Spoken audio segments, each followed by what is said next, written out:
বিষ খুৱাই জুবিন গাৰ্গক হত্যা। জুবিন গাৰ্গক সুপৰিকল্পিতভাৱে হত্যা কৰা হৈছিল। হত্যাকাণ্ডৰ নিৰাপদ স্থান হিচাপে বাছি লোৱা হৈছিল ছিংগাপুৰ। আৰু জুবিন গাৰ্গৰ হত্যাকাৰী এয়া সিদ্ধাৰ্থ শৰ্মা আৰু শ্যামকানু মহন্ত।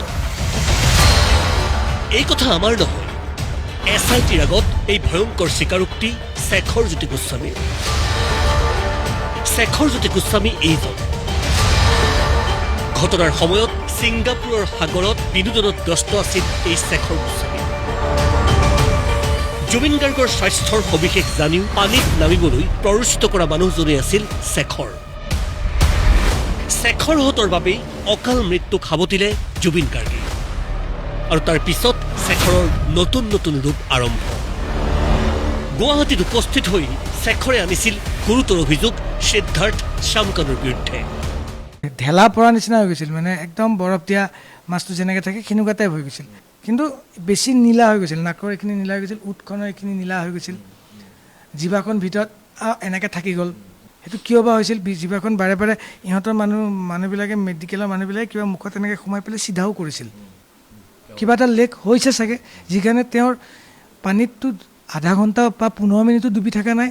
2 মিনিটো হোৱা নাই টোটেল তেওঁ মানে পানীলৈ যোৱা। 2 মিনিট 5 মিনিটৰ ভিতৰত মানুহজন ইমান বেয়াকৈ কলেপছ হৈ গ'ল যে সেইদিনাখন খাইছে যাতে ৰেগুলাৰলি যেনেকৈ খায় তাতকৈ সেনেকৈ দুপেকমান খাইছে, মানে তাতে লৈ পেলাই তাতে খাইছে। তেতিয়া চব আছে, আমাৰ অসম এছ'চিয়েশ্যনৰ তন্ময়দাও আছে, বাকী নাই। তন্ময়দা, মই, অমৃতপ্ৰভা, সন্দীপন, সিদ্ধাৰ্থ, জুবিনদা। তাতেও কিন্তু ব্লেক কফিটো কেফিন বিয়াৰটো খাইছে আৰু মোক কৈছে কি এইটো খাই চাবি, তিতা কিন্তু বঢ়িয়া। মই নাই খাই চালোঁ, তিতা, মই নাখালোঁ। তাৰপিছত দাদাই কিন্তু সেইটো বিয়াৰটো তাতো খাইছে। কেৱল এয়াই নহয়, SITৰ আগত শেখৰ গোস্বামীয়ে সদৰি কৰিছে আৰু কিছু ভয়ংকৰ তথ্য। এইখন শেখৰে SITৰ আগত দিয়া সাক্ষ্য তথ্য। চাওক, ইয়াত আছে তদন্তকাৰী বিষয়া ৰজি কলিতাৰ স্বাক্ষৰ। এতিয়া ইয়াৰ কথাখিনি চাওক আৰু শুনক। Prior to the death of Jubin Garg, a conspiracy was formulated to portray his death as accidental. He stated that the Siddharth Sharma, who stayed with him in room number 3010 at Pan Pacific Hotel Singapore, had displayed suspicious conduct.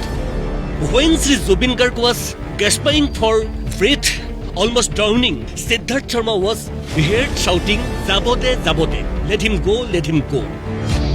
The witness emphasized that Jubin Garg was an expert swimmer who had trained both of him and the accused, and therefore could not have died due to drowning.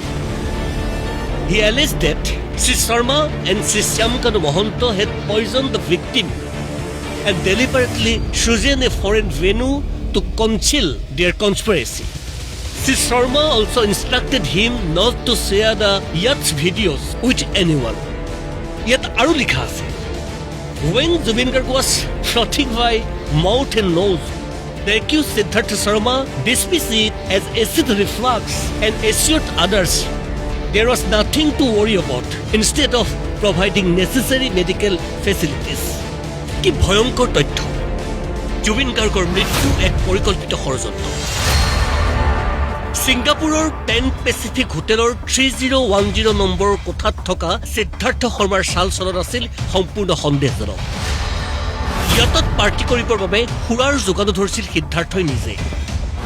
পানীত ডুবি উশাহ লোৱাত জুবিন গাৰ্গে যেতিয়া অসুবিধা পাইছিল, তেতিয়া সিদ্ধাৰ্থই যাবদে বুলি কৈ প্ৰসংগটো পাতল কৰিছিল। সিদ্ধাৰ্থই আন সকলোকে পতিয়ন নিয়াইছিল যে জুবিন গাৰ্গ এজন সুদক্ষ সাঁতোৰবিদ, গতিকে পানীত তেওঁৰ কোনো অসুবিধা হ'ব নোৱাৰে। জুবিন গাৰ্গক সিদ্ধাৰ্থৰ শ্যামকানুৱে বিষ পান কৰোৱাই হত্যা কৰিছে আৰু পৰিকল্পনাৰ অংশ হিচাপে বিদেশী ঠাই ছিংগাপুৰ বাছনি কৰিছে। ইয়তৰ পৰা সংগৃহীত দৃশ্যাংশ ৰাজহুৱা নকৰিবৰ বাবে সকলোকে নিৰ্দেশ দিছিল সিদ্ধাৰ্থই। জুবিন গাৰ্গৰ নাকে মুখে যেতিয়া ফেন ওলাইছিল, তেতিয়াও বিহিত ব্যৱস্থা লোৱাৰ বিপৰীতে সেয়া কোনো ডাঙৰ কথা নহয় বুলি বেপেৰুৱা ৰূপ লৈছিল সিদ্ধাৰ্থই। জুবিন গাৰ্গৰ পৰ্যাপ্ত জিৰণিৰ ব্যৱস্থা কৰা নাছিল সিদ্ধাৰ্থই। ইয়াৰ বিপৰীতে যোগান ধৰিছিল অতিমাত্ৰা সুৰাৰ। এই বিস্ফোৰক আৰু স্পৰ্শকাতৰ অভিযোগ শেখৰ জ্যোতি গোস্বামীৰ। কিন্তু সিদ্ধাৰ্থ শৰ্মাক মূল অভিযুক্ত ষড়যন্ত্ৰকাৰী সজাই নিজকে ধোৱা তুলসীৰ পাত দেখুৱাবলৈ শেখৰজ্যোতি গোস্বামীয়ে চেষ্টা কৰিলেও সকলোৰে এটাই প্ৰশ্ন, শেখৰজ্যোতি গোস্বামী সঁচাকৈ নিৰ্দোষীনে? অতি ৰহস্যৰ আৱৰ্তত শেখৰজ্যোতি গোস্বামী। সেয়ে সমূহ অসমবাসীৰ লগতে শেখৰৰ প্ৰতি প্ৰশ্ন গৰিমা শইকীয়া গাৰ্গৰ। শেখৰে যদি জানিছিল সেই কথাটো ইমান দিনলৈকে কিয় লুকুৱাই থৈছিল? আৰু যিকে নহওক ইনভেষ্টিগেশ্যন চলি আছে, গতিকে কথা ওলাবই। যদি কোনোবাই কৰিছে তেনেহ'লে তাক কঠোৰতকৈ কঠোৰতম শাস্তি হ'ব লাগিব। এই মানুহজনক এনেকুৱা অৱস্থালৈ নিব লগা কিয় হ'ব পাৰে? সকলোকে ইমান মৰম কৰিছিল মানুহজনে, অকল মৰমেই কৰিব জানিলে আৰু তাৰ বাহিৰে একো নাই। মোকো অকল শিকালে যে বিশ্বাসেই কৰা সকলোকে, আৰু সকলোকে আমি নিজৰ বুলি আঁকোৱালি লৈছিলোঁ। নিজৰ আছিলে সকলো, চব পৰিয়ালৰ আছিলে, সকলো ভাই ককাই চব মানে এটা পৰিয়াল আছিলোঁ। মোক সদায় কৈছিলে তেওঁলোক এক্সটেণ্ডেড ফেমিলি, তেওঁলোকৰ কাৰণে আমি চিন্তা কৰিব লাগিব, তেওঁলোকৰ পৰিয়ালৰ কাৰণে। সদায় সেইটোৱে কৰি থাকিলোঁ। আমাৰ লগত কি কৰিলে তেতিয়াহ'লে যদি এনেকুৱা কৰিছে? গতিকে কোনোবাই যদি কৰিছে নহয়, কঠোৰতকৈ কঠোৰতম শাস্তি যি হ'ব পাৰে। তাৰমানে আচলতে ইহঁত প্ৰত্যেকেই একো একোটা ভয়ংকৰ জীৱ। জীৱনকালত জুবিন গাৰ্গক লুটি পুতি খাই মানুহজনক তিল তিলকৈ হত্যা কৰাৰ পিছত এতিয়া ইহঁতৰ নিজক বচোৱাৰ নতুন নতুন কৌশল অব্যাহত। মিষ্টাৰ শেখৰ গোস্বামী, কথাবোৰ প্ৰথম দিনাই ৰাজহুৱা কিয় নহয়? কিয় ইমান ভয়ংকৰ তথ্য গোপন কৰা হ'ল ইমান দিনে?